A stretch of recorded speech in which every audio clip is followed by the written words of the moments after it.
Imagine you're 17, settling into your seat for a cross-country flight, your chemistry textbook open, your dreams set on the horizon only to be told you need to deplane without explanation. Why was Harper Brooks, a quiet honor student, singled out?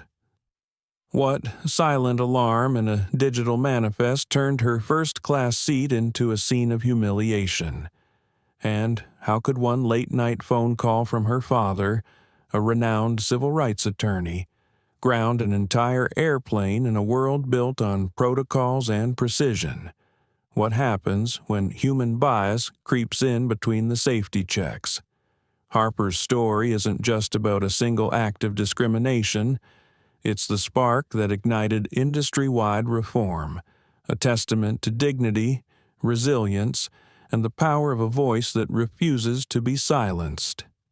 If you've ever wondered how a routine flight can become the catalyst for systemic change, join us as we unravel every twist and turn of this unforgettable journey. Don't forget to like, share, and subscribe so you won't miss a single moment of Harper's path from erasure to empowerment. The hum of the aircraft was steady, the kind of soft, mechanical whir that made you feel like maybe, finally, things were under control.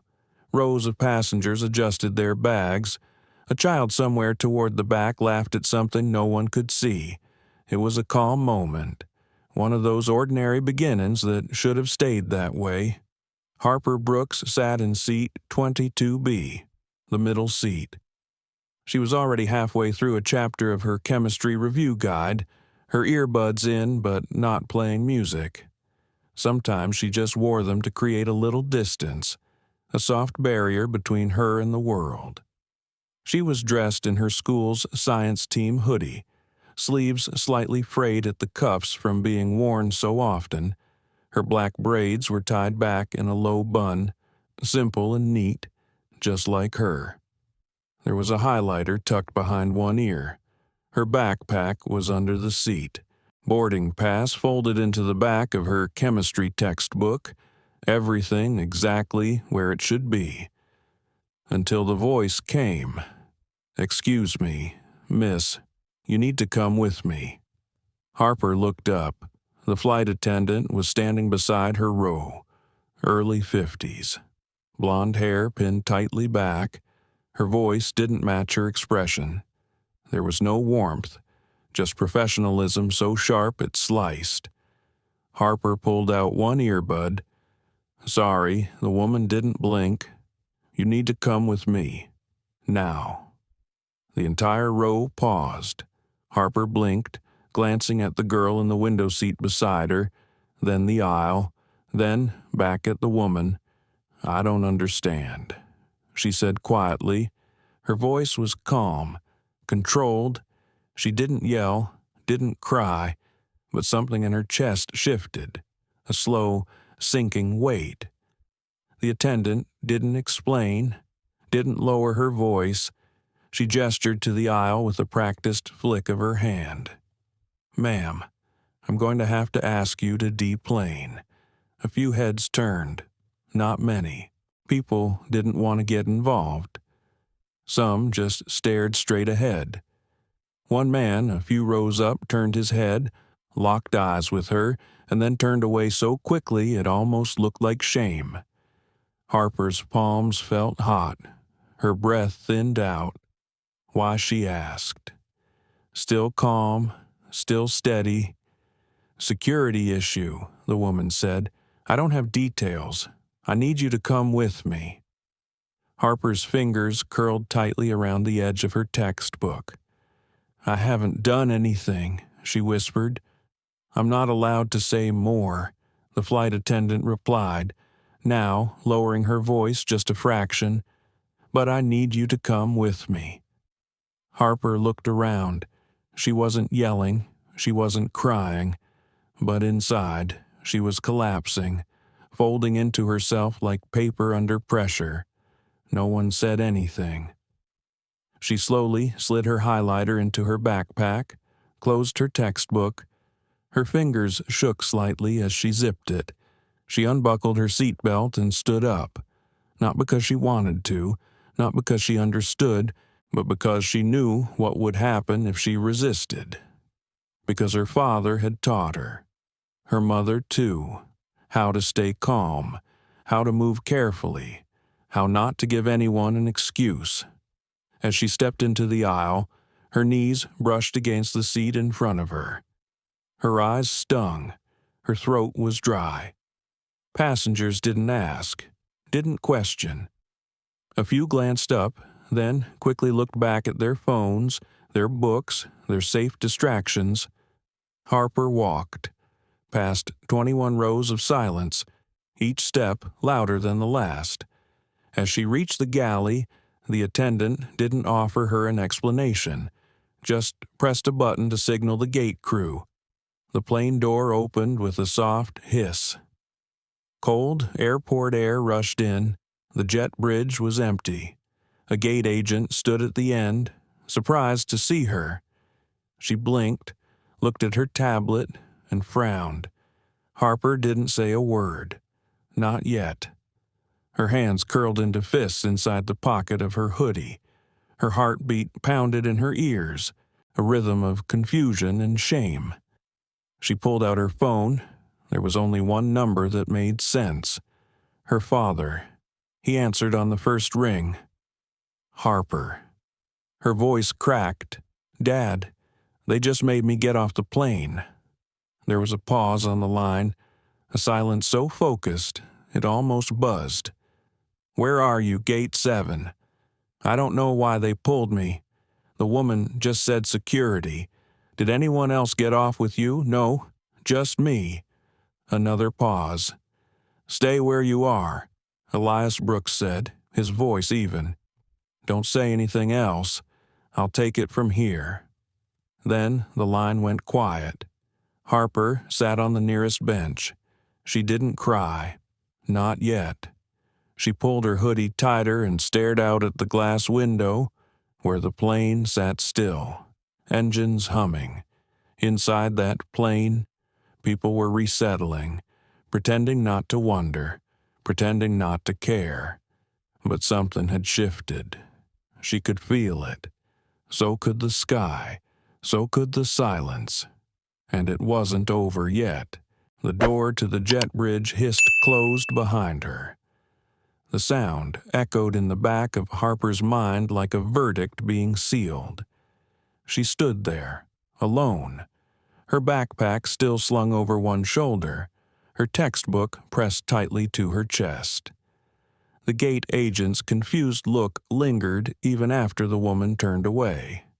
Harper could see her now at the kiosk, tapping urgently at her screen, brow furrowed. Something wasn't adding up, but Harper wasn't ready to move. Not yet.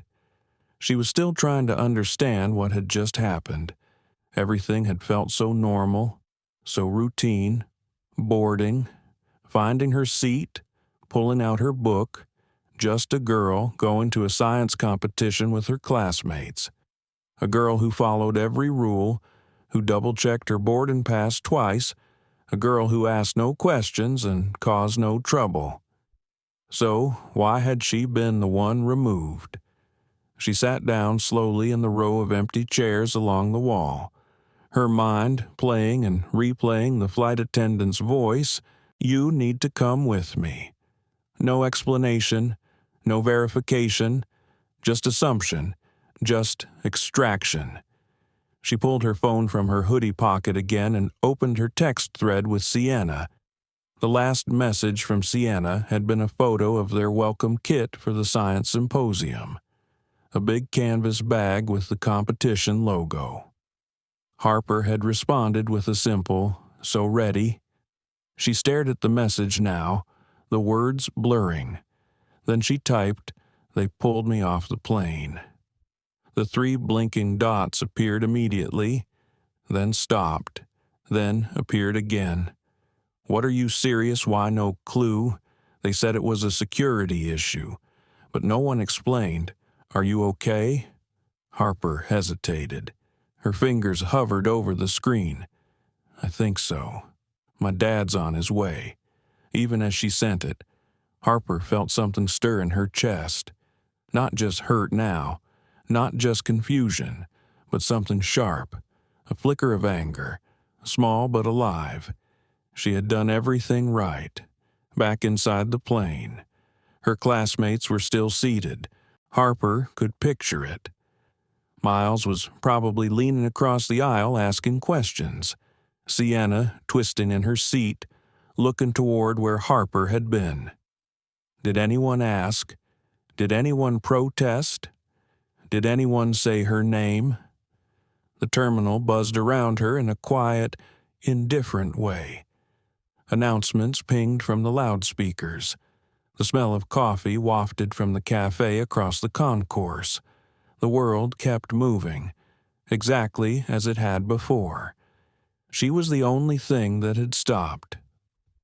The gate agent returned, this time with a different expression, concerned, hesitant. She crouched slightly to Harper's eye level. "I'm sorry. I don't show any security flag on your reservation.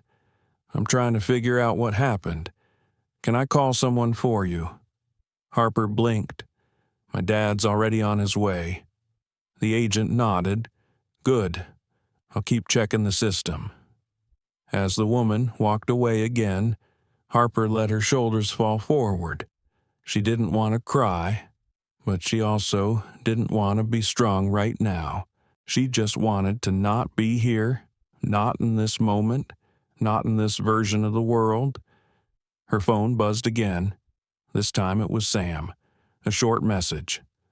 "What happened? Where are you?" Harper typed slowly. "They made me get off. I'm at the gate, alone." Sam didn't reply right away. Harper could picture her 3 rows back on the plane, eyes wide, mouth pressed shut. Sam had always been sweet, thoughtful, observant, but she wasn't loud, she wasn't confrontational. Harper wasn't either, at least she hadn't been. She looked at the glossy floor, the reflection of the terminal lights shifting like puddles. Her foot tapped without her meaning to, a restless rhythm. Another text. From Dad. "I'm downstairs. Be there in 5. 5 minutes. That's all." Harper looked back at the plane. The door was still closed, still sealed. They were getting ready to leave her behind, just like that. She leaned back against the wall and closed her eyes. In her mind, she saw the moment again, not from her perspective, but from the outside, like a scene in a movie, a quiet girl being removed while everyone pretended not to see. The unfairness of it all pressed down on her like gravity. She had studied bias in her social science class, watched documentaries, read about stories like this, but knowing the statistics didn't make it easier when you became one of them. A soft voice interrupted her thoughts. "Are you Harper?" She opened her eyes. The woman had dark, curly hair pulled into a bun and wore a blazer over jeans. An airline badge hung around her neck. "Yes. I'm from customer relations. Can I sit?" Harper nodded, too tired to speak. The woman took the chair beside her. "We're trying to figure out what happened. It looks like there may have been a mix-up." Harper didn't respond. "I know this is hard," the woman said softly, "but we're going to get to the bottom of it." Harper looked at her, her voice low. "Would you be sitting here if I didn't have a lawyer for a dad?" The woman blinked, caught off guard. Harper didn't wait for the answer. She stood up slowly as a familiar figure appeared at the end of the hall. Elias Brooks, her father, calm, tall, measured, dressed in a tailored navy coat, eyes sharp and unreadable. He didn't rush. He didn't panic. He moved like someone who already knew what came next. Harper met him halfway. He pulled her into a hug so tight it knocked the breath from her lungs. "You okay?" he asked. She nodded into his chest, eyes closed. He pulled back gently and looked into her face. "I need everything you remember," he said. "Every word, every detail." Harper opened her mouth, but no words came out. "It's okay," Elias said softly. "We'll handle this, one step at a time." Behind him, the customer service rep stepped back, suddenly unsure of her role. Elias turned to her. "My name is Elias Brooks," he said.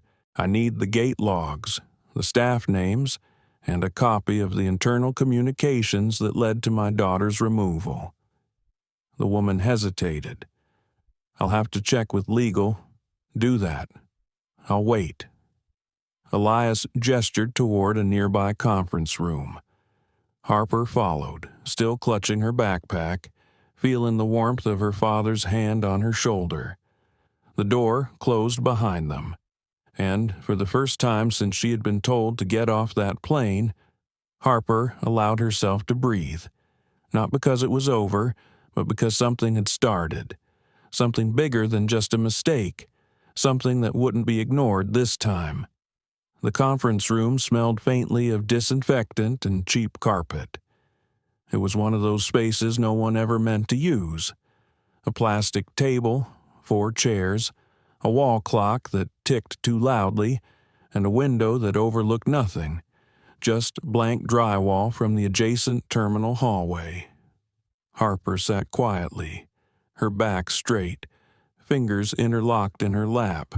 Across from her father was already making his first call. Elias Brooks didn't raise his voice. He didn't pace or point. He simply spoke with a kind of authority that didn't need decoration. His tone was precise, grounded, the kind that filled silence with weight. "This is Elias Brooks. My daughter, Harper Brooks, was removed from Flight 2876 at Gate 7 with no explanation. I want to speak directly with corporate legal, now." He paused, listened, then continued. "I'm not asking for protocol. I'm stating a violation. My daughter is 16. She's a minor, traveling on a school-authorized ticket. There was no incident, no outburst, no cause. This wasn't a delay. This was a removal, a profiling. I want the decision trail, every signature, every name." Harper looked down at her lap. She was still trying to feel real again. Her hands trembled, just faintly, as if her body was still remembering the shame of that walk. Past the rows of faces that didn't look at her, or worse, the ones that did. The door opened. A different airline employee stepped inside, young, black, maybe late 20s. He introduced himself quietly. "I'm Brandon Tate. I'm on the regional outreach team. I saw the note about your daughter and asked to be here." Elias didn't answer at first. He gestured toward the seat beside Harper. Brandon sat down slowly, glancing at her with something closer to empathy than the others had managed. Harper gave a small nod, appreciating that he didn't say the usual lines. "Are you okay? I'm sorry this happened." Instead, he just sat, present, listening. A knock on the glass door came next. This time, it was the gate agent, Ava Jennings. She looked pale, hesitant. She stepped in, holding a tablet. "Mr. Brooks," she said, clearing her throat. "I was able to pull the initial dispatch logs. I don't know if this helps, but the name on the file that triggered the removal wasn't Harper's." Elias slowly stood. Then, whose was it? Ava held out the tablet. It was flagged as a different passenger. 25-year-old male. His name is similar, but clearly not hers. Different seat, different row. She hesitated. "I think the flight attendant may have misread the manifest." There it was. A simple error, or so it would seem. Elias scanned the document. Let me get this straight. A male passenger, flagged for a random screening, had a name that started with H. Brooks, and instead of verifying the full name or ID, your employee walked down the aisle and removed the only black teenager on board with that last name. Ava swallowed. That appears to be what happened. Harper stared ahead. Her heart pounded louder now. The truth didn't feel lighter. It felt heavier. Somehow worse. Not because it was a conspiracy, but because it wasn't. Because this kind of thing didn't need a villain in the shadows. All it needed was routine carelessness combined with unconscious bias. I want the name of the flight attendant, Elias said. It was Rebecca McNeil. Elias nodded slowly. I also want a direct line to the captain of that flight. Ava looked hesitant. That would be Captain Ron Talbot. Get him on the phone, Elias said calmly. Tell him Harper Brooks is requesting an explanation. Harper looked up. Her father's hand rested lightly on her shoulder, grounding her. She could feel her breath return in little pieces. Not all at once, but enough. Brandon leaned forward slightly. Harper, he said gently, can I ask you something? She turned to him, unsure. What did it feel like? When she came to your seat, Harper stared at him for a moment.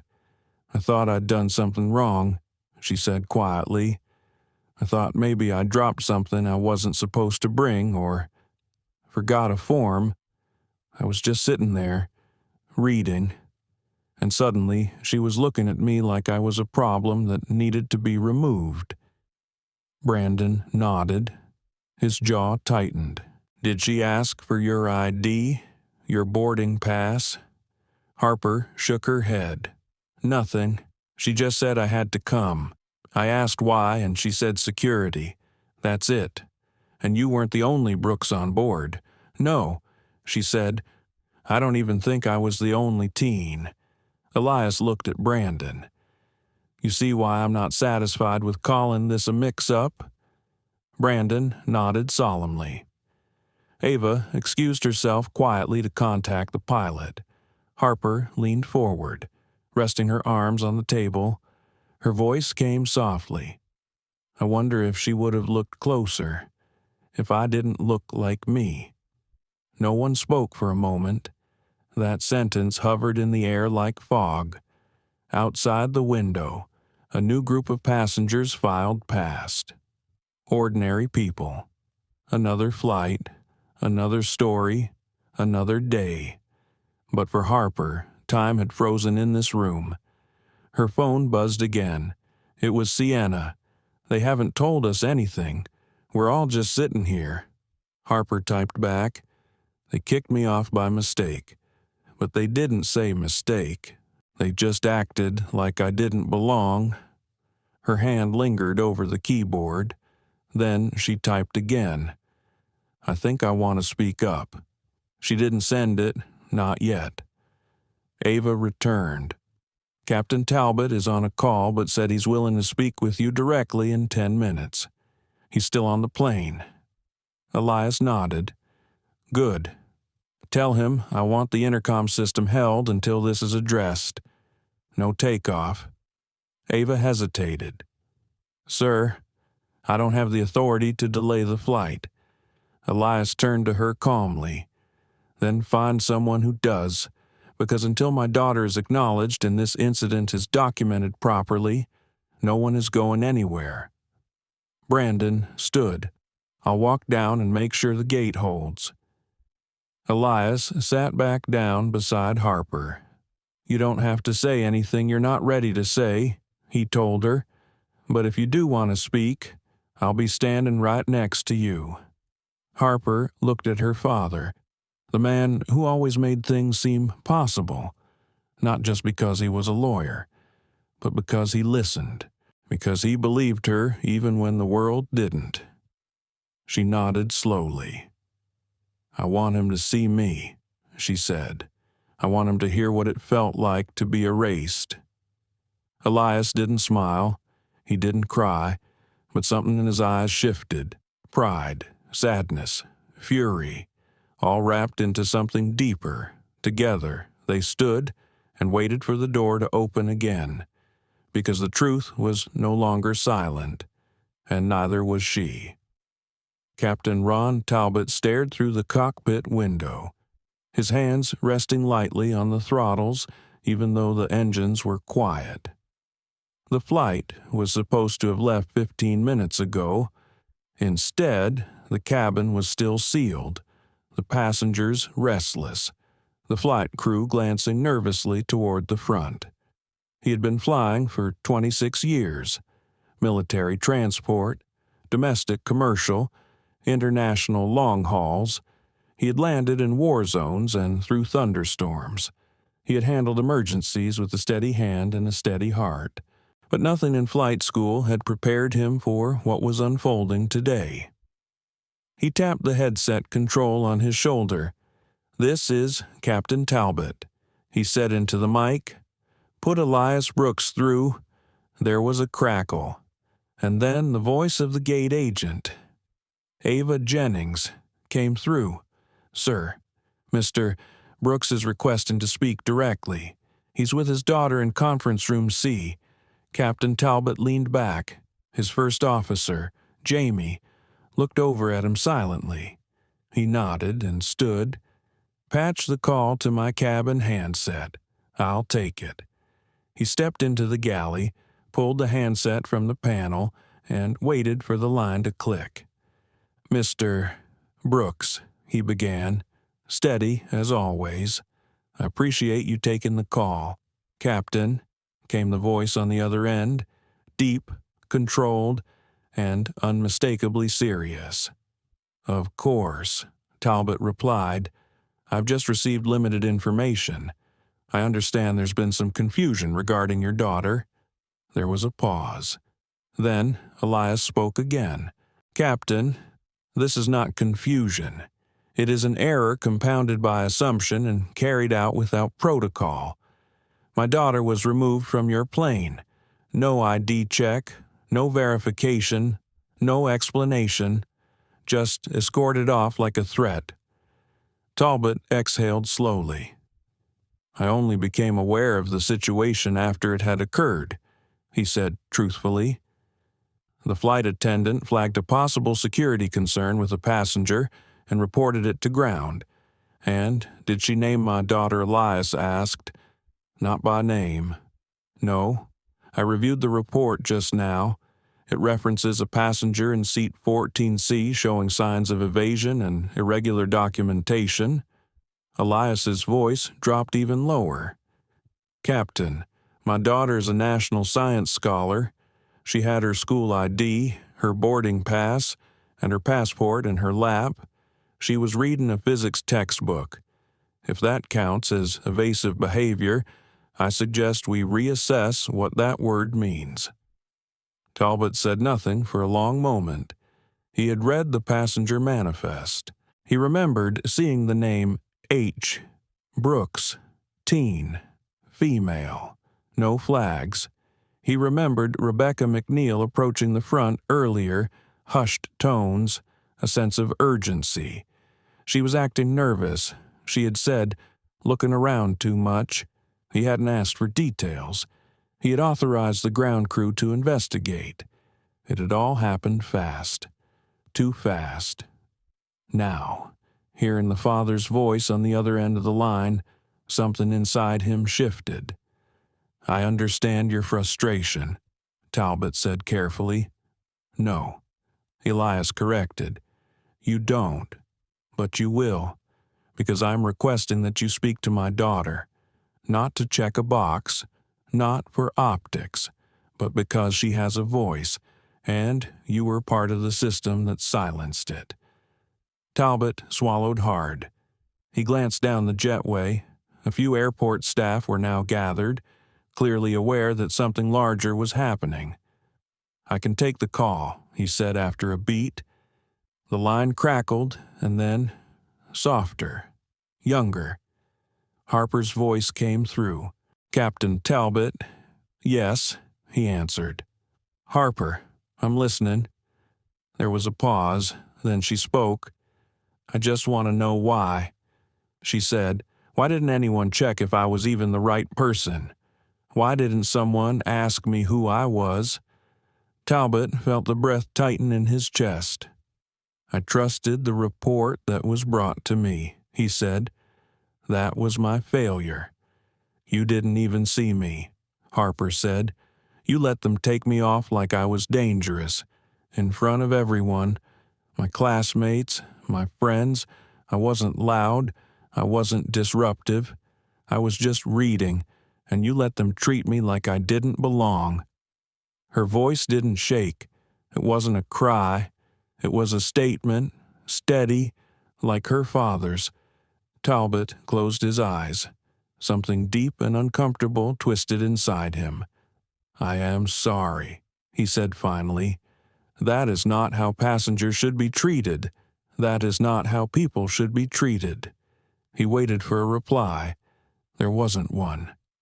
Then Elias's voice returned. "Captain Talbot, I suggest you file an immediate incident report and ground the flight until corporate oversight arrives. We will be submitting a formal request for documentation and launch an inquiry into your crew's conduct. Until then, I advise you to remain available." Talbot stood motionless, the handset still at his ear. "I understand," he said softly. The line clicked off. He returned to the cockpit, his co-pilot watching with tense eyes. "Well?" Jamie asked. Captain Talbot sat down, his hands resting in his lap. "Hold the flight. Notify dispatch. I'm filing a delay due to passenger rights review." Jamie blinked. "That's not protocol." "No." Talbot agreed. "It's not." He stared out the window again. The plane wasn't going anywhere yet, not until someone told the truth, and maybe for the first time in his career, that was the right kind of turbulence. Down in the terminal, Elias Brooks gently put a hand on his daughter's shoulder. "You did well," he said. Harper didn't speak. She was thinking about what came next. Not just for her, but for every other kid who might one day sit in that same seat and get asked to leave. It wasn't over, not by a long shot. Samantha Park was never the kind of girl who liked being in the spotlight. She was thoughtful, introverted, the kind of teen who observed more than she spoke.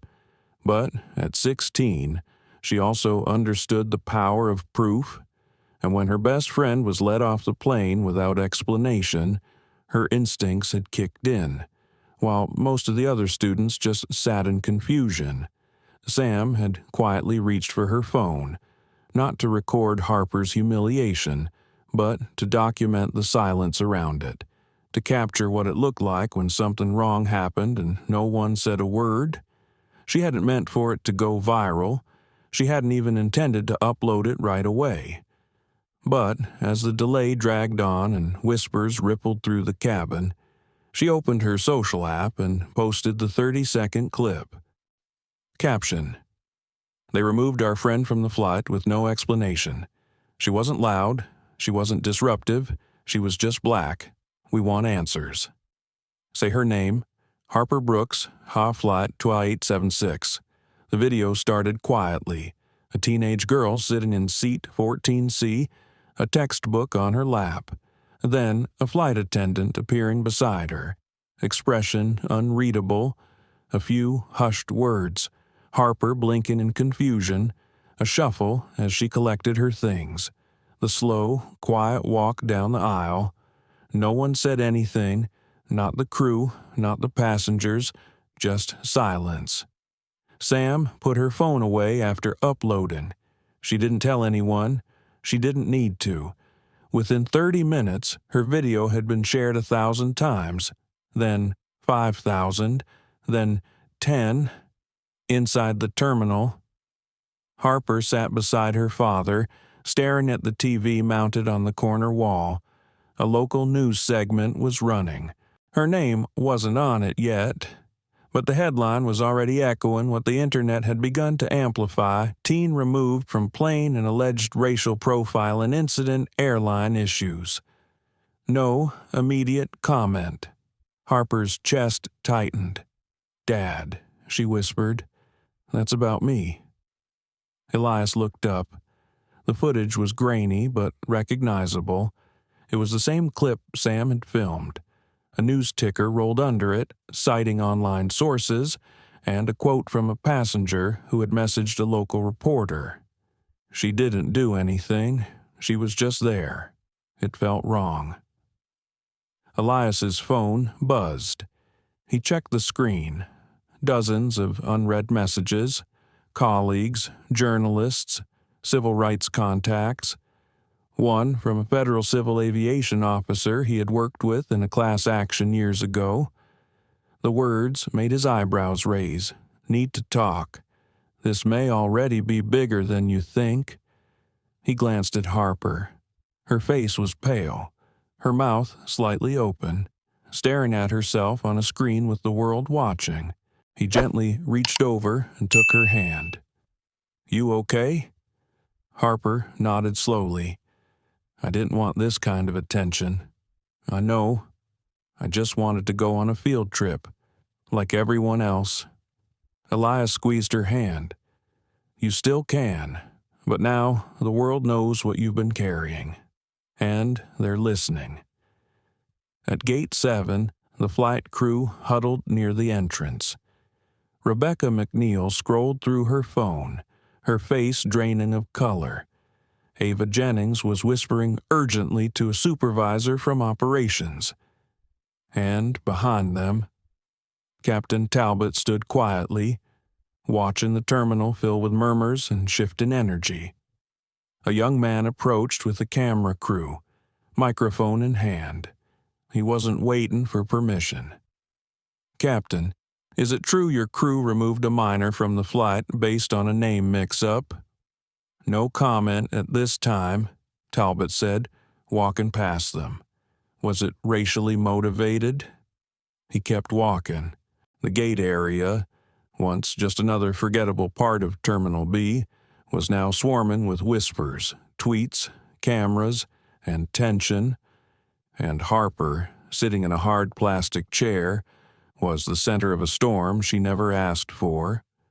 She turned to her father again. "Do I have to speak to reporters?" "Not yet," Elias said, "but we may want to prepare a statement. You can use your own words. I don't even know what my words are right now." Elias nodded. "Then we wait until they come to you. There's no rush." A moment later, Brandon Tate returned, his badge now accompanied by a man in a navy suit, an earpiece tucked behind his ear. He introduced himself: Julian Westcott, Regional VP, Northern Division. Harper looked at him, mid-40s, polished, polite, but something about him felt rehearsed. "I wanted to apologize personally on behalf of the airline," he said. "We're taking this very seriously. An internal investigation is underway, and the employee involved has been placed on leave pending review." Harper raised an eyebrow. "Just one employee." Julian hesitated. "We're still gathering the details." "You mean, still trying to minimize it?" Julian blinked. "Excuse me," Elias smiled faintly. "She's asking if this is a real investigation or a public relations maneuver." Julian cleared his throat. "I assure you, we're committed to transparency and accountability." Harper leaned forward. "Then, why hasn't anyone looked me in the eye today and said what they did was wrong?" Julian shifted. "I am truly sorry. Harper, what happened to you should not have happened." Harper stared at him, not with anger, but with something colder, disappointment. "Then fix it," she said. "Not just for me. For every other black kid who gets treated like they don't belong somewhere." Julian nodded. "We're working on it." Harper stood. I'm done waiting for people to work on it. I'm gonna speak." She pulled out her phone. Her hands still shook slightly, but her voice was steady. She opened her camera and began recording. "My name is Harper Brooks. I was removed from Flight 2876 today for no reason other than someone didn't take the time to read a name fully. I wasn't disruptive. I wasn't flagged. I was profiled. Silently. Efficiently. Without explanation." Her voice cracked a little, but she didn't stop. "I'm not making this video for revenge. I'm making it because silence lets things like this happen again. I want people to see what it looks like when a mistake isn't a mistake, when it's part of a pattern." She ended the video. Elias placed a hand on her back. "You were brilliant." Harper wasn't sure. She just felt tired, like she had let something out that had been too heavy to carry alone. Samantha texted moments later. "It's already on every feed. You're trending. Everyone's sharing your name." Harper looked up. Outside the window, the sun was setting behind the terminal. But inside, something was rising, a reckoning, and she was no longer invisible. Dr. Corinne Brooks stood in the middle of her hospital office, her pager buzzing and her phone vibrating with a string of notifications. Her lab coat was draped over the chair. She hadn't had time to put it on. 1 minute she'd been reviewing lab results, and the next she was staring at a text message from Elias that made her knees go weak. They pulled Harper off the plane. That one sentence had detonated something inside her that no medical school, no emergency protocol, no mother's instinct had fully prepared her for. She pressed her phone to her ear again. "Elias, tell me she's okay." "She's physically fine," he said calmly, though his voice was stretched thin, emotionally. "She's holding herself together." Corinne closed her eyes. She pressed a hand against the edge of her desk. "What happened? I'll explain it all. For now, you need to know she was profiled. Pulled from the flight without a single question asked. No verification. Just treated like a threat because someone didn't like the way she looked in seat 14C. Corinne didn't respond at first. The silence on the line was heavy. But Elias didn't push. When she finally spoke, her voice was steady but cold. "Where are you now? Terminal B? Conference room C. They've turned it into a temporary review room. Julian Westcott is here. I'll stay with her until we decide how we want to move forward publicly. I'll be there in 20 minutes. Corinne hung up, grabbed her coat, and stepped into the hallway. Her assistant tried to call after her, but she raised one hand without looking back. Emergency. Cancel everything. She didn't need a driver. She didn't need time to think. Her mind was clear. By the time she arrived at the airport, the situation had escalated. Media trucks were parked outside the terminal. Reporters were pacing, phones in hand, cameras following their every move. Inside, Harper's video had already reached over 2 million views. The words she had spoken were now being quoted on news tickers, podcasts, and morning talk shows. I was profiled, silently, efficiently, without explanation. Corinne walked briskly through the crowd, past the TSA barrier with the help of an escort Elias had arranged.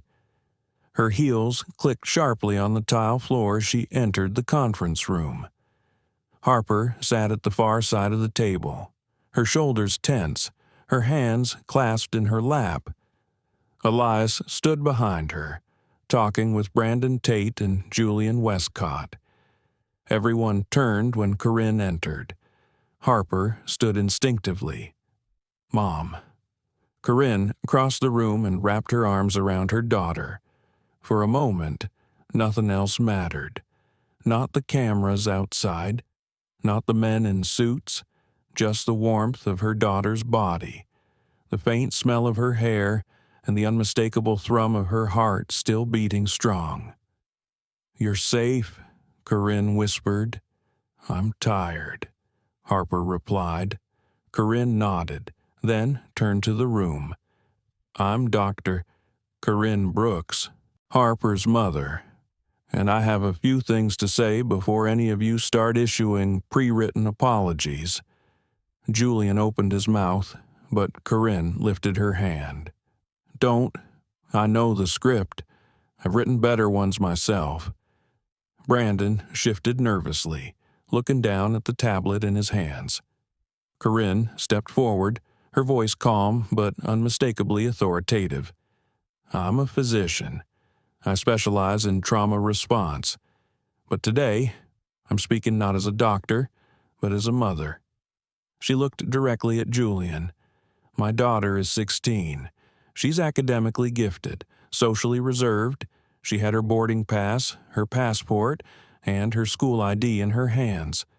She boarded the plane early because she was excited for a science exhibit she'd been dreaming about for months." Julian nodded slowly. "I understand." "No," Corinne snapped gently. "You don't. Because if you did, this never would have happened. You see, she wasn't removed because she failed some security measure. She was removed because someone saw a black teen in a first class and decided she didn't fit." The room was silent. Even the security guard at the door stood a little straighter. She was not questioned. She was not cross-checked. She was simply marked and removed. Julian looked down. Corinne continued, her voice softer now. "Do you know what that does to a child? To be treated like a threat in front of her peers? To be dragged out of a space she rightfully occupied without anyone even looking her in the eye?" She turned to Harper, and still, she spoke, she recorded her truth. She stood taller than most grown adults would have in that moment. Harper lowered her gaze, humbled. Corinne turned back. "So, here's what's going to happen. We're not going to accept an internal memo or a vague public relations response. We are going to see structural change, real policy, real accountability, because you didn't just mishandle a situation. You reinforced a system that punishes presence, a system that marks black excellence as suspicious." Julian looked pale. "We're preparing a press statement now and a formal apology." "I'm not here for apologies," Corinne said. "I'm here for guarantees." Julian looked to Brandon, who nodded and stepped out of the room. The door closed quietly behind him. Harper stood up beside her mother. "I didn't want to become a symbol," she said. "I just wanted to sit in my seat." Corinne placed her hand on Harper's shoulder. "And you will again, but not quietly. Not anymore." A few minutes later, Samantha Park entered the room. She held her phone out. "It's everywhere," she said. "Everyone's talking about you." Harper looked down at the screen. There it was again. Her name, her video, her voice. This wasn't just a story anymore. It was a movement. Rebecca McNeil sat in the sterile beige room reserved for internal employee interviews. The walls were thin, the silence heavy. A paper cup of coffee sat untouched in front of her. She hadn't taken a sip. Not since the incident. Not since the video. A human resources officer sat across from her, tapping notes onto a tablet. "Rebecca, I just want you to tell me what happened. From your point of view." She inhaled, slowly. There was an alert on the manifest. A name flagged, Harper Brooks. It came through on the crew's internal system. The officer tilted her head, flagged by whom Rebecca hesitated, That part wasn't specified. It was just there. Red text, priority notification. I asked Ava, the gate agent, to double-check, but she was dealing with a boarding issue. She just waved it off and said to handle it quietly. The officer didn't look up. She was typing fast. And what led you to believe the alert referred to the teenager in seat 14C? Rebecca licked her lips. They were dry. Her name matched, and she was already seated. She was the only Harper Brooks on the manifest. But you didn't verify with security. There wasn't time. We were closing the doors. I didn't think she stopped. That was the part that stuck. She didn't think. She had seen the name, seen the girl, and she'd just acted, removed her, neatly, efficiently, like it was part of procedure. It hadn't felt cruel in the moment, just necessary. Now, it felt inexcusable. Was she disruptive? No. Did she resist? No. She was confused, quiet. Rebecca's voice dropped to a whisper. She looked scared, and that didn't make you pause. Rebecca looked down at her hands, pale, shaking. I told myself I was just following protocol, but I know what it looked like. I know what it was. The HR officer leaned forward slightly. Have you ever experienced racial bias training? Yes. Twice in the last 5 years, and do you believe your actions reflected what you learned? Rebecca swallowed hard. I don't know. Outside the interview room, Captain Ron Talbot leaned against the wall. He had already given his statement. He hadn't seen the incident unfold firsthand. He was running his pre-flight checks when Harper was removed. But he had learned about it minutes later when he saw her standing alone near the terminal window, clutching her backpack like a life preserver. He had asked a simple question to his co-pilot. Why is that student off the plane? The answer had chilled him. No idea. Something about a flagged name. The captain had flown over 300 commercial flights in the last 10 years. He had made emergency landings, soothed panicked passengers, diffused conflicts mid-air. But he had never been so unsettled by silence. A flagged name, no explanation. That was all it had taken. He stepped into the lounge where Ava Jennings was seated. She looked up. Her eyes were red from crying. "Captain," she said quietly. He nodded. "Mind if I sit?" She shrugged. "They're going to fire me," she said. "I know it." Ron didn't respond right away. "I don't make those decisions," he said. "I didn't mean for any of it to happen. The manifest system showed a red flag. Rebecca asked me to check it, and I said I would. But then a man with a stroller was blocking the jetway, and I had to solve that first. It was chaotic." Captain Talbot looked at her carefully. "And so you let a child be removed because you were short-staffed?" Ava's eyes welled up again. "I didn't think she'd actually follow through without verifying, but you didn't stop her either." Ava looked down. "I made assumptions that the system was right, that the flag meant danger." Captain Talbot's voice was low. "Do you know why there was a flag?" She shook her head. "It says it was a glitch. Some mix-up with an old no-fly list. The system matched the name, not the identity. So Harper Brooks was never supposed to be flagged. No. And still, she was escorted off the plane." Ava nodded slowly. "Yes." Ron exhaled.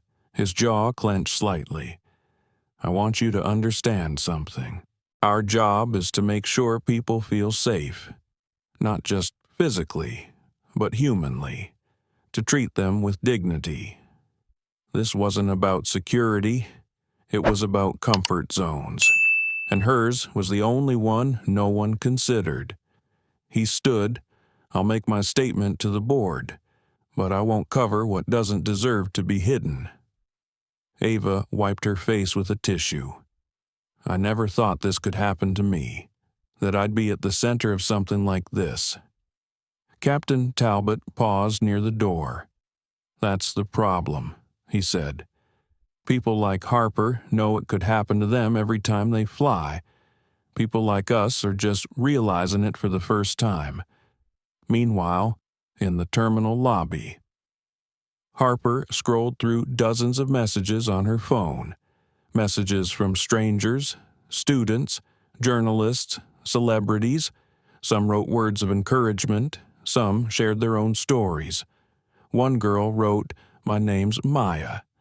I was removed from a flight last year for looking suspicious in a hoodie. I never spoke up. Thank you for being braver than I was." Harper's hands trembled. She passed the phone to her father. "I didn't expect this. All of this." Elias looked at her gently. "That's what truth does. It echoes. Behind them." Julian Westcott stepped out of a closed-door meeting. His face looked more drawn than usual. He approached the family, clearing his throat. "We've just been notified that the Department of Transportation will be conducting a formal review." Elias arched a brow. "They're stepping in. Yes, they've seen the footage, and they're interested in patterns, not just this flight." Harper glanced at her dad. "Patterns." Julian nodded reluctantly. "There have been multiple flagged incidents across several regions, most of them involving young black and brown passengers." Corinne stepped beside Harper. "Then let's make sure this case doesn't get buried under policy dust." Julian nodded. Defeated. "I'll arrange a statement for the press, one that centers your daughter's voice." Corinne didn't blink. "She'll speak for herself." And as the Brooks family stood together, a quiet force of resilience filled the space around them. Not loud, not aggressive, but certain. Like the first deep breath after holding it for too long. They had no illusions that justice would be instant, but they knew it had begun. Rebecca McNeil sat in the sterile beige room reserved for internal employee interviews. The walls were thin, the silence heavy. A paper cup of coffee sat untouched in front of her. She hadn't taken a sip, not since the incident, not since the video. A human resources officer sat across from her, tapping notes onto a tablet. "Rebecca, I just want you to tell me what happened. From your point of view." She inhaled, slowly. There was an alert on the manifest. A name flagged. Harper Brooks. It came through on the crew's internal system. The officer tilted her head. Flagged by whom Rebecca hesitated. That part wasn't specified. It was just there. Red text. Priority notification. I asked Ava, the gate agent, to double-check, but she was dealing with a boarding issue. She just waved it off and said to handle it quietly. The officer didn't look up. She was typing fast. And what led you to believe the alert referred to the teenager in seat 14C? Rebecca licked her lips. They were dry. Her name matched, and she was already seated. She was the only Harper Brooks on the manifest. But you didn't verify with security. There wasn't time. We were closing the doors. I didn't think she stopped. That was the part that stuck. She didn't think. She had seen the name, seen the girl, and she'd just acted, removed her, neatly, efficiently, like it was part of procedure. It hadn't felt cruel in the moment, just necessary. Now, it felt inexcusable. Was she disruptive? No. Did she resist? No. She was confused. Quiet. Rebecca's voice dropped to a whisper. She looked scared, and that didn't make you pause. Rebecca looked down at her hands. Pale, shaking. I told myself I was just following protocol, but I know what it looked like. I know what it was." The HR officer leaned forward slightly. "Have you ever experienced racial bias training?" "Yes. Twice in the last 5 years. And do you believe your actions reflected what you learned?" Rebecca swallowed hard. "I don't know." Outside the interview room, Captain Ron Talbot leaned against the wall. He had already given his statement. He hadn't seen the incident unfold firsthand. He was running his pre-flight checks when Harper was removed. But he had learned about it minutes later when he saw her standing alone near the terminal window, clutching her backpack like a life preserver. He had asked a simple question to his co-pilot. "Why is that student off the plane?" The answer had chilled him. No idea. Something about a flagged name. The captain had flown over 300 commercial flights in the last 10 years. He had made emergency landings, soothed panicked passengers, diffused conflicts mid-air, but he had never been so unsettled by silence, a flagged name. No explanation. That was all it had taken. He stepped into the lounge where Ava Jennings was seated. She looked up. Her eyes were red from crying. "Captain," she said quietly. He nodded. "Mind if I sit?" She shrugged. "They're going to fire me," she said. "I know it." Ron didn't respond right away. "I don't make those decisions," he said. "I didn't mean for any of it to happen. The manifest system showed a red flag. Rebecca asked me to check it, and I said I would. But then a man with a stroller was blocking the jetway, and I had to solve that first. It was chaotic." Captain Talbot looked at her carefully. "And so, you let a child be removed because you were short-staffed?" Ava's eyes welled up again. "I didn't think she'd actually follow through without verifying. But you didn't stop her either." Ava looked down. "I made assumptions. That the system was right. That the flag meant danger." Captain Talbot's voice was low. "Do you know why there was a flag?" She shook her head. "It says it was a glitch. Some mix-up with an old no-fly list. The system matched the name, not the identity. So, Harper Brooks was never supposed to be flagged." "No, and still, she was escorted off the plane." Ava nodded slowly. "Yes." Ron exhaled. His jaw clenched slightly. "I want you to understand something. Our job is to make sure people feel safe, not just physically, but humanly, to treat them with dignity. This wasn't about security. It was about comfort zones. And hers was the only one no one considered." He stood. "I'll make my statement to the board, but I won't cover what doesn't deserve to be hidden." Ava wiped her face with a tissue. "I never thought this could happen to me. That I'd be at the center of something like this." Captain Talbot paused near the door. "That's the problem," he said. "People like Harper know it could happen to them every time they fly. People like us are just realizing it for the first time." Meanwhile, in the terminal lobby, Harper scrolled through dozens of messages on her phone. Messages from strangers, students, journalists, celebrities. Some wrote words of encouragement. Some shared their own stories.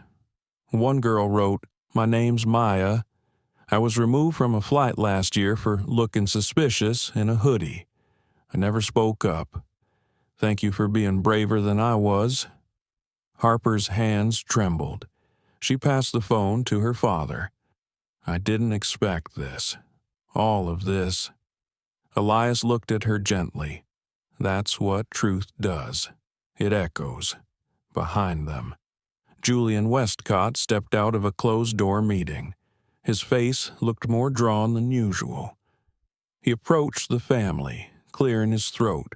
"We've just been notified that the Department of Transportation will be conducting a formal review." Elias arched a brow. "They're stepping in." "Yes, They've seen the footage, and they're interested in patterns, not just this flight. Harper glanced at her dad. Patterns, Julian nodded reluctantly.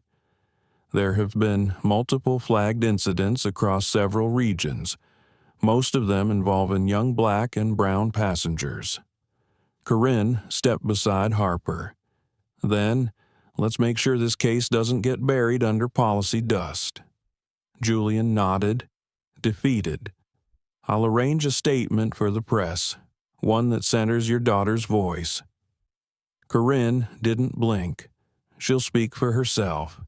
And, as the Brooks family stood together, a quiet force of resilience filled the space around them. Not loud, not aggressive, but certain. Like the first deep breath after holding it for too long, they had no illusions that justice would be instant, but they knew it had begun. The press conference wasn't held in a grand auditorium or a glass-paneled boardroom. It took place in Terminal C at Gate 7, the very gate where Harper had first boarded her flight to Washington before being pulled off with no explanation. It was Elias's idea. He had called it a return to the scene of the silence. Make them feel it, right where it happened, no distance, no detachment. Reporters gathered behind the retractable ropes, microphones clipped to their collars, cameras balanced on shoulders. There were students in school sweatshirts, flight attendants off duty, elderly passengers with boarding passes in hand who stopped walking to listen. Harper stood behind a small podium beneath the Skybridge Airlines banner. Her braids were pulled back in a neat bun. She wore a gray blazer borrowed from her mother and a black blouse she had chosen herself. Her palms were damp, and her heart thudded so loud it nearly muffled the noise around her. Dr. Corinne Brooks stood nearby with her arms gently folded.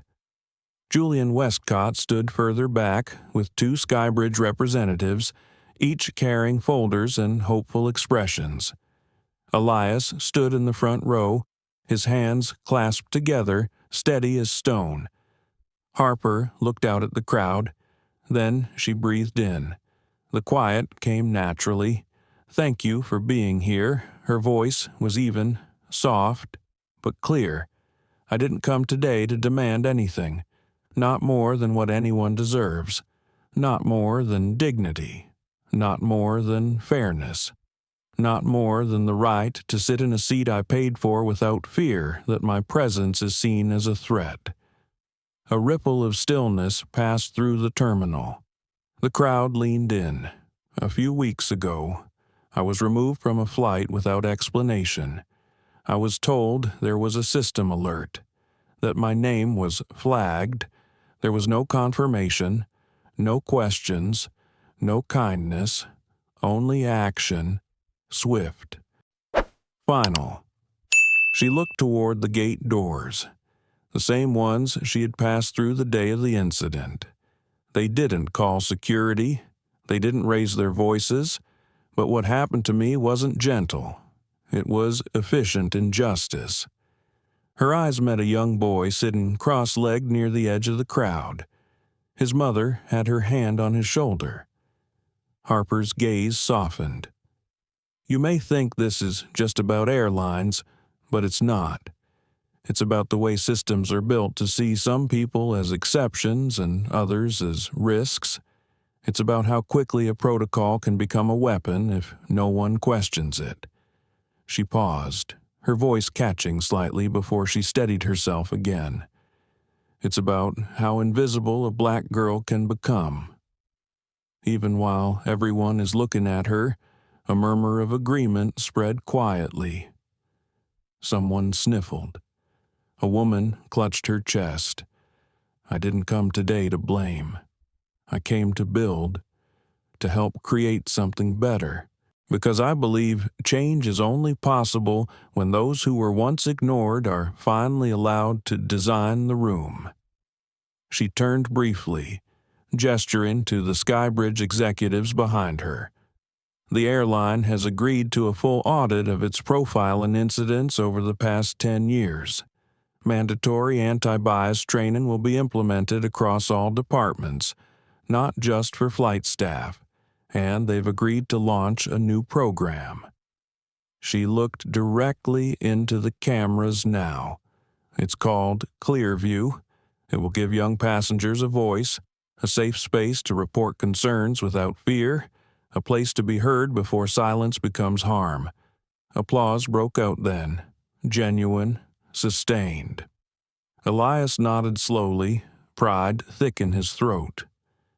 Sam Park, who stood near the back with a backpack full of flyers for the new initiative, wiped her eyes. But Harper wasn't finished. I know not everyone will understand what happened to me. Some will say it was a mistake, a glitch, an oversight. But to those of us who live with quiet bias every day, we know it wasn't new. It was just finally caught on tape. She exhaled slowly, placing her hands firmly on both sides of the podium. To the students who wrote to me, the ones who shared your stories of being pulled aside, questioned, doubted, dismissed, I see you. To the parents who said they've feared letting their kids fly alone, I hear you.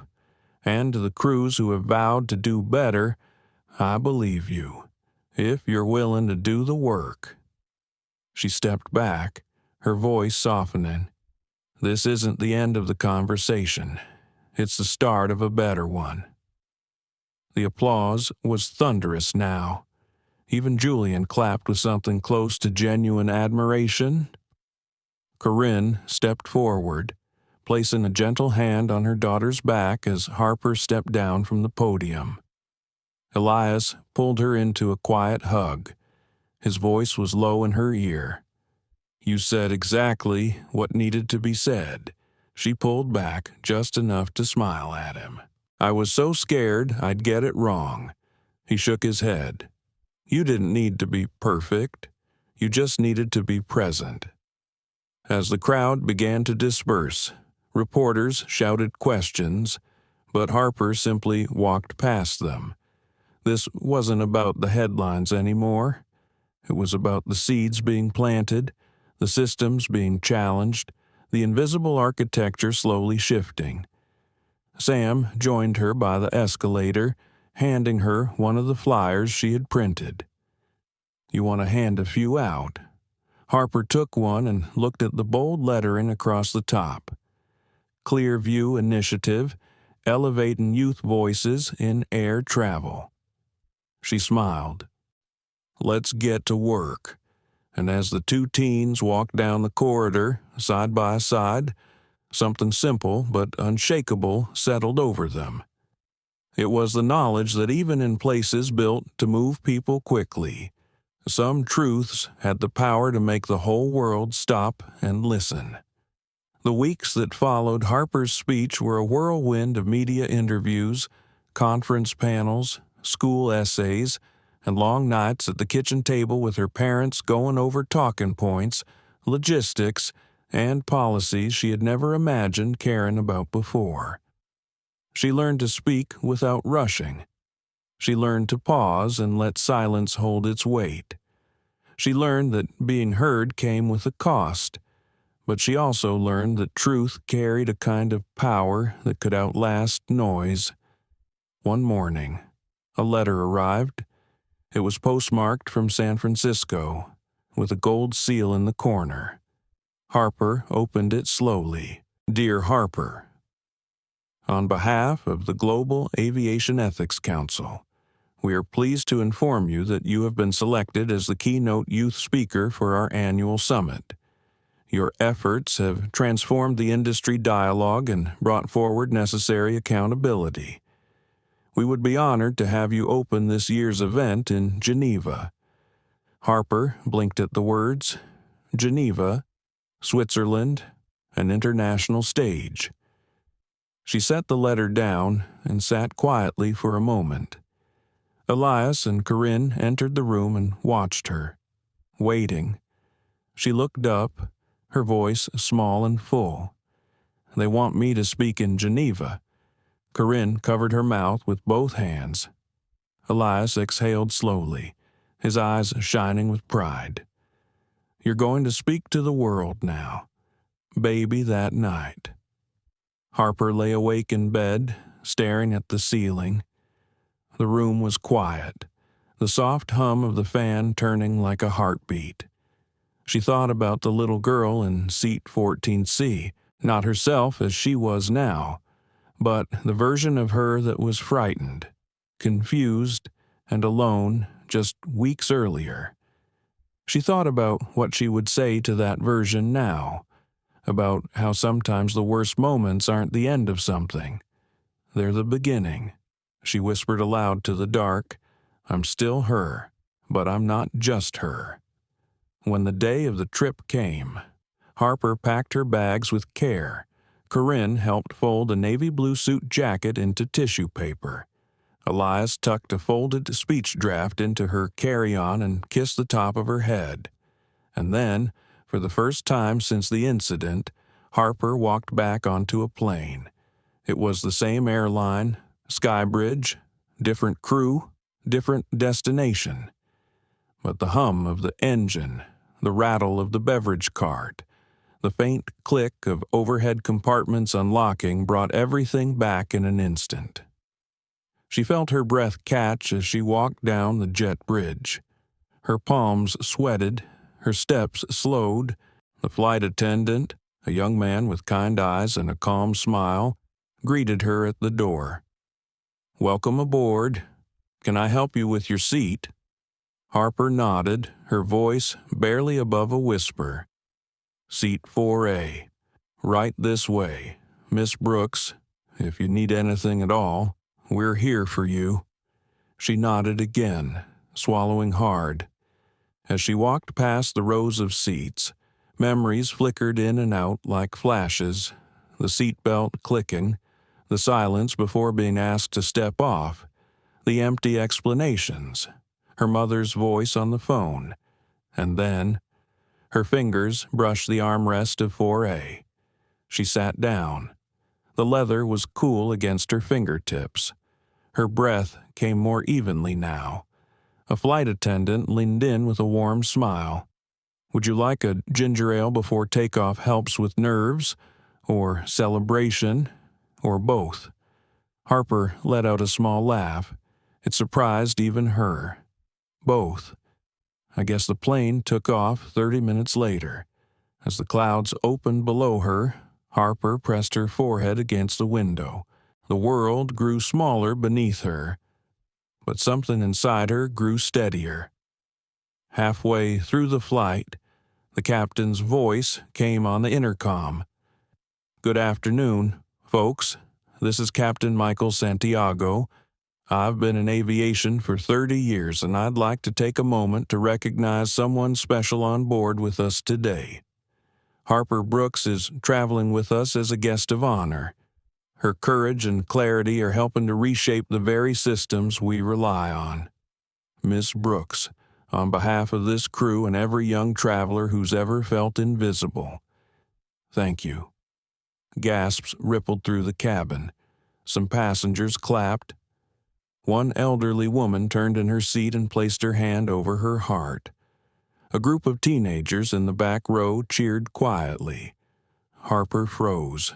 Her cheeks flushed, but her heart lifted.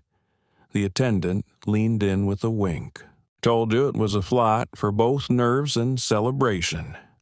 After landing in Geneva, Harper was met by a translator, a car, and a room in the same hotel where Nobel winners had once stayed. She was 17, a black teen from D.C. Now, walking past marble floors and crystal chandeliers with nothing but her small bag and a heart full of lived truth.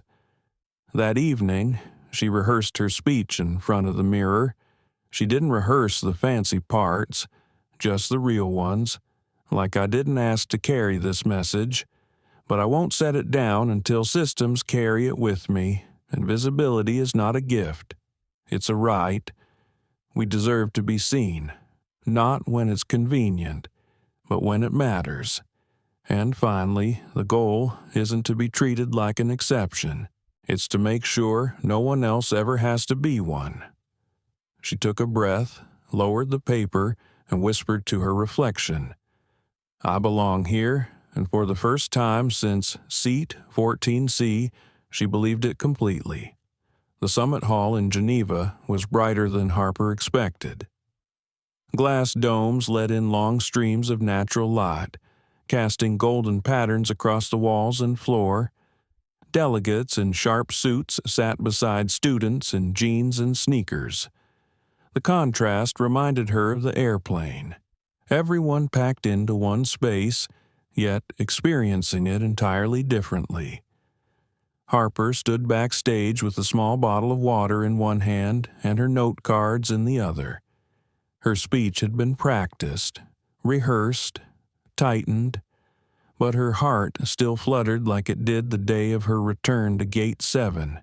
Julian Westcott, the Skybridge VP, approached her just before she stepped up to the podium. He looked different outside the walls of corporate America. No tie, softer eyes, less guarded. "You don't have to mention us, Harper. If you choose to, that's your call. But I just wanted to say thank you." She studied him for a second, then gave a simple nod. "Thank you for listening," when she took the stage.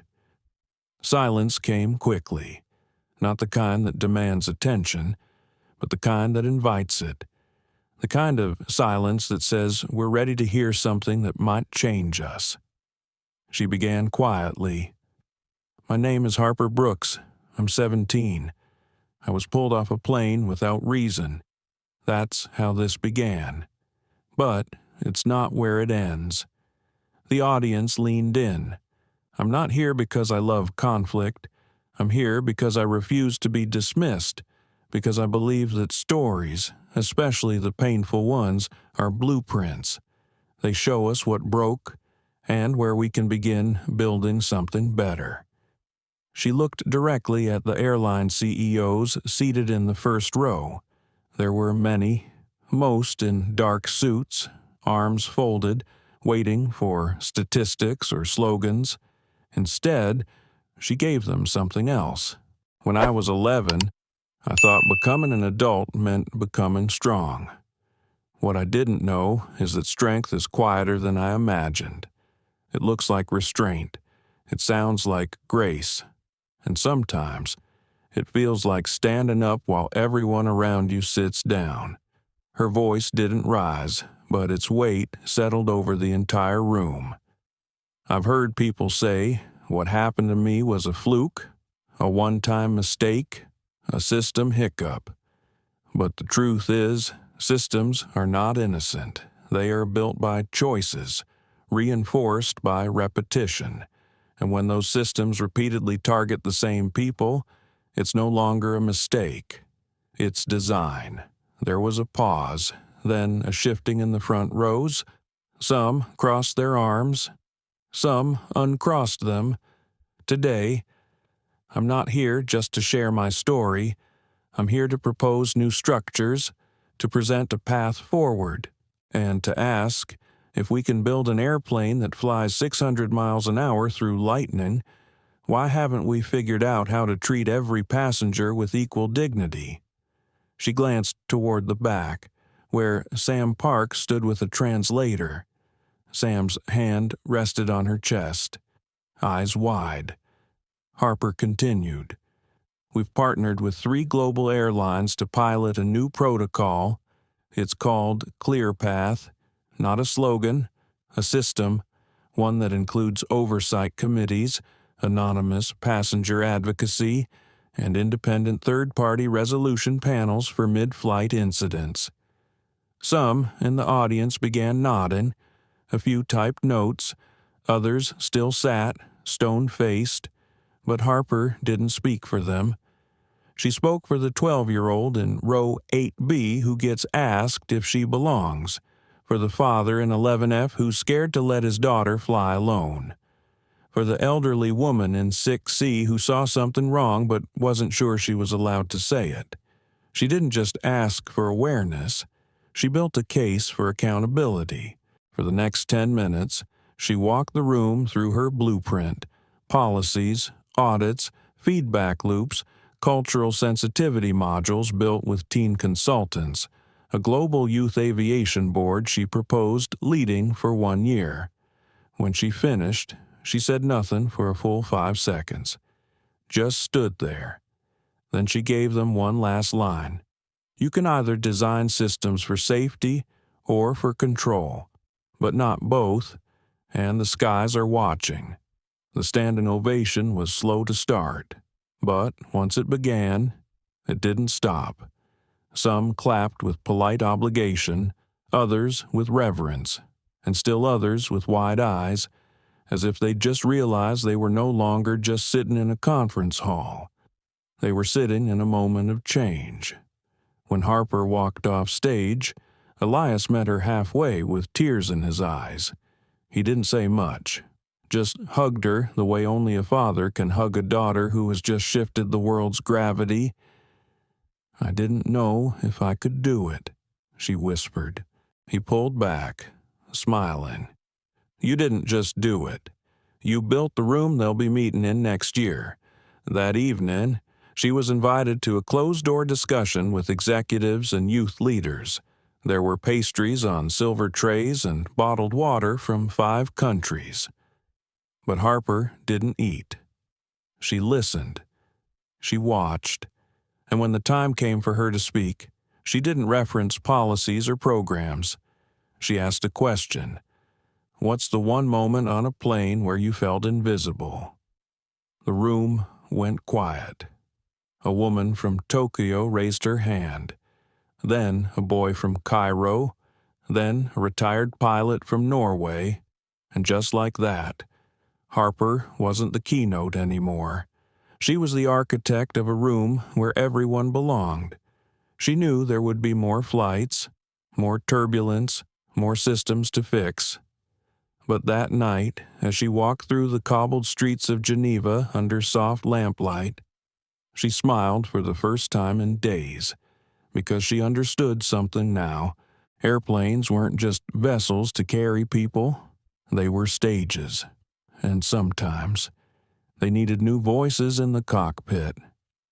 The morning sun filtered through the terminal windows, painting the marble floor in soft gold. Harper Brooks inhaled deeply, savoring the stillness before boarding. This final flight wasn't just a trip. It was a testament to how far she had come and how far the world had shifted because of one teenager's refusal to be invisible. She stood at Gate 17, ticket in hand, listening to the distant rumble of engines and overhead announcements. The flight attendant who approached her bore the same attentive kindness as Captain Santiago, but with a new uniform patch, Clear Path Ambassador, a small emblem of Harper's initiative sewn onto the sleeve. "Welcome aboard, Miss Brooks," the attendant said warmly. "We are honored to have you with us again." Harper smiled and nodded. She followed the attendant down the jet bridge, the hum of activity around her now feeling familiar and even comforting. Passengers waved as she passed. Some recognized her. Some smiled in gratitude. Others simply settled into the moment without suspicion. She found her seat 2A, aisle, and placed her bag in the overhead bin. She lifted her gaze to the window, where the tarmac stretched into the horizon. The steward offered her a beverage. Harper chose water, though she could have opted for anything. The simplicity felt right. Minutes later, as the engines roared to life and the plane began its taxi, Harper closed her eyes and reflected.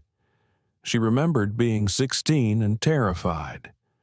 Remembered the cold efficiency of being escorted off her first flight. Remembered her father's calm resolve and her mother's fierce advocacy. Remembered a silence so loud it reverberated through her bones. Today, the hum of the engines felt different. It felt like possibility, like promise. The captain's voice came over the intercom. "Good morning, everyone. This is Captain Michael Santiago. Welcome aboard Flight 472 to New York City. We will be cruising at 35,000 feet.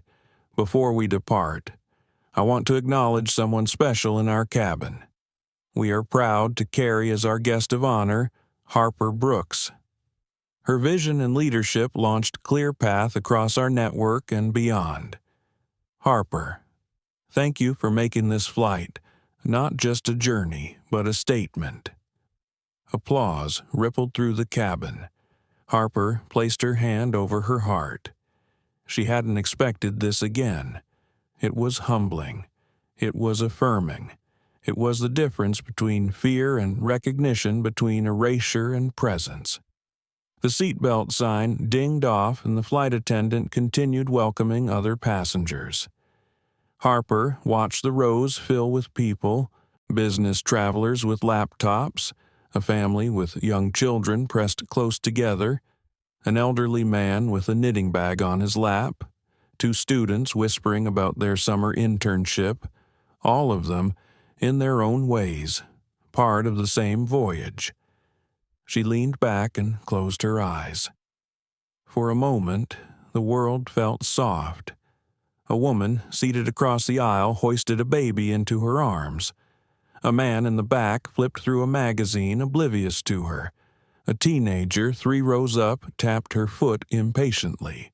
None of them saw her in that moment, but she saw them, every single one. The flight attendant returned with her water. "Would you like anything else?" Harper shook her head. "No, thank you. This is perfect." The attendant nodded and moved on. Harper's eyes drifted to her journal on her lap. She opened it at a page marked with the date 3 months ago, the day she first began writing about the incident in Terminal B.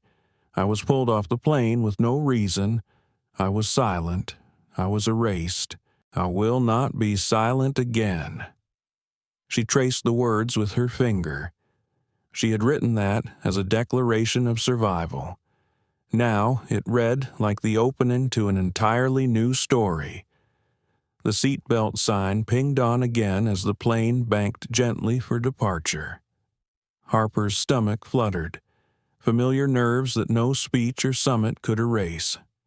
She pressed her hand to her heart and whispered her own mantra. "I belong here." High above the clouds, the world unfolding beneath, Harper unzipped her backpack and retrieved a small device, a tablet connected to ClearPath. She tapped through an interface she had helped design, a dashboard showing feedback from passengers across fleets. Reports of microaggressions, forgotten boarding assistance requests, confusion over dietary accommodations, and next to each, notes on how the airline had addressed them. She pressed Resolve, checking off a case where a traveler with mobility needs had finally received proper assistance. She tapped another tab, Youth Advisory Council messages. A group of teens in Mumbai asked for a dedicated chat feature to request support. Harper's team had already drafted a plan. She set the tablet aside and gazed out at the endless expanse of white clouds, the same sky, the same atmosphere that had once been a stage for her humiliation. Now it was the canvas for her impact. Halfway through the flight, Harper rose to use the restroom in the back. In the aisle, she passed Miles and Sienna, 2 of the students who had flown with her that day. They waved and mouthed congratulations. She waved back, tears pricking her eyes. Inside the restroom, she caught her reflection in the mirror. A black girl in a tailored blazer, eyes bright and determined, holding herself as a testament to dignity. She exhaled slowly. No more ghosts of 17-year-old fear. Only a resolve burned in her chest. Back at her seat, she retrieved a folded stack of her note cards. Today's notes were for a virtual panel she would host next week connecting aviation professionals and young travelers from different continents. The notes were neat, bullet points, case studies, quotes from her father about evidence and accountability, quotes from her mother about compassion and justice, quotes from her friend Sam about solidarity and voice. She ran her finger along the edge of a margin note. Remember to ask participants what helped them feel safe. Harper smiled. The journey wasn't just about preventing injustice. It was about creating environments where everyone could thrive without fear, travelers and crew alike. The captain's voice sounded again. We anticipate arriving on time in approximately 2 hours. We'll begin our descent shortly. Thank you for choosing Skybridge Airlines and for trusting us with your journey. Harper fastened her seatbelt as the cabin shifted. She watched the clouds thin and land appear a patchwork of green and gold fields, rivers glinting like ribbons, the distant sprawl of city. As the plane descended, she felt the gentle tug on her chest, the thrill of flying, the relief of homecoming, the weight of responsibility still there, but replaced by purpose. When the wheels touched ground in New York, the cabin cheered. A family near her clapped. A woman 2 rows back wiped her eyes. Harper stood, lifting her chin. She met the attendant's eyes as she walked by. "Thank you for everything, Miss Brooks," he said. She nodded. "Thank you for listening." As people filed off the plane, she lingered for a moment. She wanted to see every face, to acknowledge every person, to know that none of them would think twice about her presence again. Walking down the jet bridge, she felt Elias's hand slip into hers. He squeezed gently. "How do you feel?" he asked quietly. "Like something that was broken is now healing," she said. He smiled and guided her into the bustling terminal. Their next flight was waiting. A train to the city. A life beyond headlines. Clear skies ahead. Together.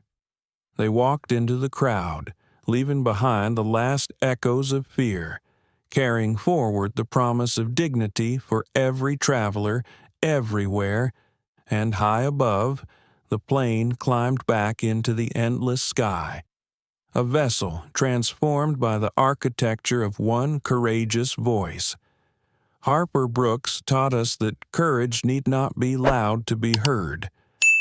Her ordeal being removed from a plane simply for who she is reminds us how easily systems can fail us, yet how profoundly one determined individual can force them to reckon with justice.